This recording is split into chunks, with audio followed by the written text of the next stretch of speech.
Maganda araw mga kautol. And for today's video ay tuturo naman natin ang Arizona B. So bago natin simulan yung tutorial, ay i-mirror muna natin itong video. Let's go! So ayun na nga mga kautol, mirror tayo. Ibig sabihin kung nakaharap ka sa akin kung ano yung side na igagalaw ko, ayun din ang side na igagalaw mo. Ito ang ating kanan at ito ang ating kaliwa. So ano pang hinihintay natin? Simulan natin sa figure 1. Sa figure 1 natin mga kautol, step right foot lang forward habang yung kamay natin ay tataas natin ng ganyan and then ibabagsak lang natin siya kapag ka nag-step close si left foot. Okay? And then after that, step left foot to the left side. Habang yung kamay natin ay ilalagay natin sa likod ng ulo and then ibe-bend lang natin or ibabagsak natin yung balakang natin dito sa side ng left.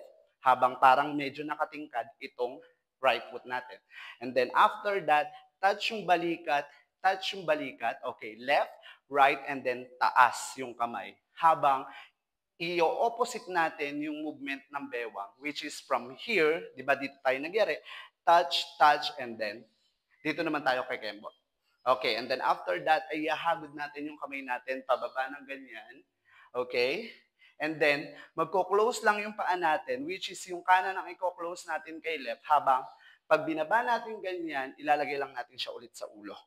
Okay, so pag ginawa natin si figure 1, from the top, sabayan niyo ako mga kautol, it's ta, and ta, ta.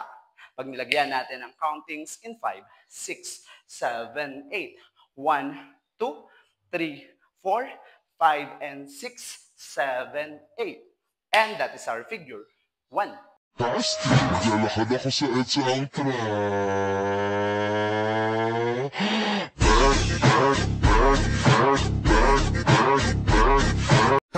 Naglalakad ako sa EDSA ang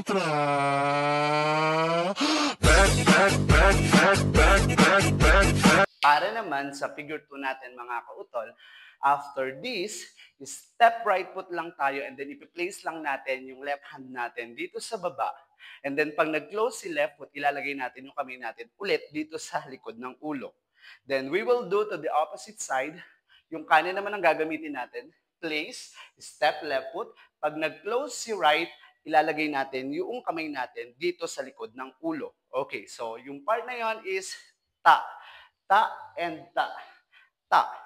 After that, ay mahaharap lang tayo dito sa kanan. Ang magiging step natin is parang i-wave lang natin yung katawan natin. Mauunang i-steps yung right and left. Okay, ganon. And then susundan natin siya agad nung ikot ng ulo, palabas.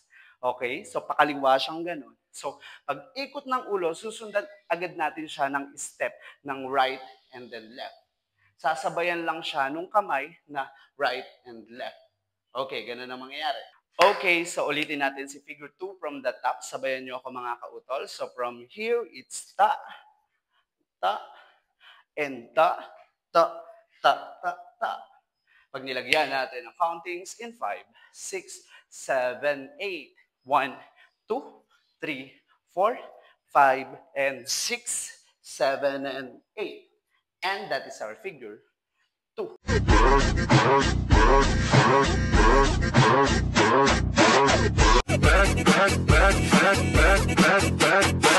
Para naman sa figure 3 natin mga kautol, so naka-down tayo ng ganyan, ikikembot lang natin yung balakang natin or yung butt papalabas. Habang yung step natin is from here, it's 1, and then yung 2 ay ilalagay natin sa likod ng ulo, kasabay yung kembot 2, and then yung pangatlo is ihahagod natin or body wave sa katawan.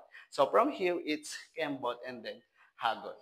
Okay, so ulitin natin yon. From here, it's 1, 2, and then 3. Okay, ganun ang mangyayari. And then after that, uulitin lang natin yung step na right, left. Pero this time, pag nag-right, left tayo, itataas lang natin yung kamay natin na paganyan. Okay, so from here, it's right, left. Okay, and then after that, ay ipapasok lang natin yung tuhod natin na kanan, then kaliwa, Then, pasok si kanan, ilalagay lang natin yung kanang kamay natin dito sa bewang ng left, right, and then dalawa. So, continuous lang yung galaw ng tuhod, which is pasok, pasok, pasok, then point. Ang magiging movement ng kamay is from here, it's pasok, pasok, and tago. Okay, so after that, ay igaganon lang natin yung kamay natin dito sa harap. So may kasama siyang yuko. After natin gumanyan, and boom. Okay, diretso yung kamay dito sa ulo. And then after niyang dumiretso sa ulo, adlib tayo ng 4 counts. Ang magiging countings niya is and 1, and 2, and 3, 4. Na medyo nakatingkad si left foot. Okay, so pag ginawa natin si figure 3 from the top, sabayan niyo ako mga kautol. It's boom, and boom, and boom, and boom, and boom, and boom, and boom, and boom, and boom, and boom, and boom, boom, boom, boom, boom. Pag nilagyan natin ang countings in 5, 6, 7, 8, and 1, and 2, and 3, and 4, and 5, and 6, and 7, and 8, and 1, and 2, and 3, and 4. And that is our figure 3.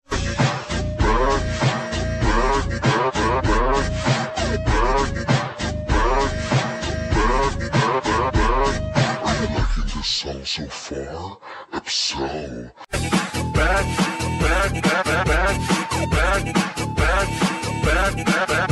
Are you liking this song so far? If so. Para naman sa figure 4 natin mga kautol, so nandito na tayo, yung chorus natin is itatouch lang natin nakawan ng ganyan. Itatouch lang natin itong nakawan na kanan dito sa shoulder natin ng left.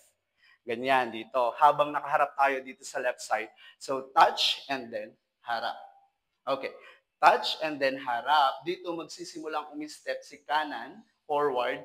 And then, sasabayan lang siya ng no. Okay, no. And then, step left foot, another no. And then, step left foot backward, another no. So, bali magkakaroon ng tatlong no, no, no, habang yung step ng paa is right, then close left, and then step right backward. So, pag ginawa natin yung part na yun, it's ta, and ta. Ibabalik natin siya ngayon dito kapag ka nag-close naman si right foot kay left. Saan? Dito sa shoulder. So, dito tayo nagsimula. It's shoulder, ta, and move, move, move, ta, move, move, move, ta, move, move, move, ta, and ta. So, gagawa tayo ng 3 rounds and then magtatapos tayo dito sa step na to. So, ulitin natin si figure 4. From the top, sabayan niyo ako mga kautol. So, from here tayo, it's touch, ta, and step, step, step, ta, step, step, step, ta, step, step, step, ta, and ta. Okay, so pag ginawa natin si figure 4, from the top, sabayan niyo ako mga kautol, it's boom, boom, and boom, boom, boom, boom, boom, boom, boom, boom, boom, boom, boom, boom, and boom. Pag nilagyan natin ang countings in 5, 6, 7, 8, and 1, and 2, and 3, and 4, and 5, and 6, and 7, 8. And that is our figure 4. This opportunity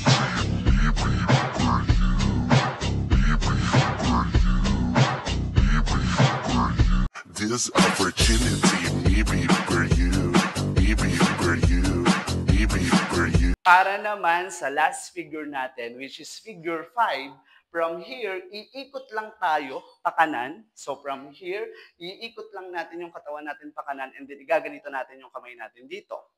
Ang magiging step is iiwas tayo papunta sa side na to habang yung kamay natin ay igaganon natin. So magkahawak siya and then pag iwas ng kamay, ay imumove lang natin siya pa ganyan. Gagawa tayo ng 4 alternate dito, then to the other side, and then to the other side. Okay, and then after that ay mahaharap lang tayo. Then modals. Okay, after modals, mag-move lang yung ulo natin ng kanan, kaliwa, then pitik. So, pag ginawa natin si figure 5 from the top, sabayan nyo ako mga kautol, it's boom, boom, and boom, and boom, and boom, and boom, and boom, and boom, boom, boom. Pag nilagyan natin ang countings in 5, 6, 7, 8, and 1, and 2, and 3, and 4, and 5, 6, 7, 8. And that is our figure 5.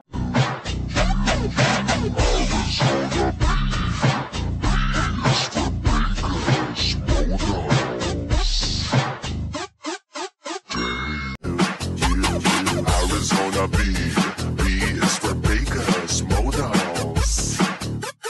Dang. So, ano pang hinihintay natin mga kautol? Sabay-sabay natin sayawin ang Arizona B. In 1, 2, 3, let's go! Basti, lalakad ako sa EDSA ang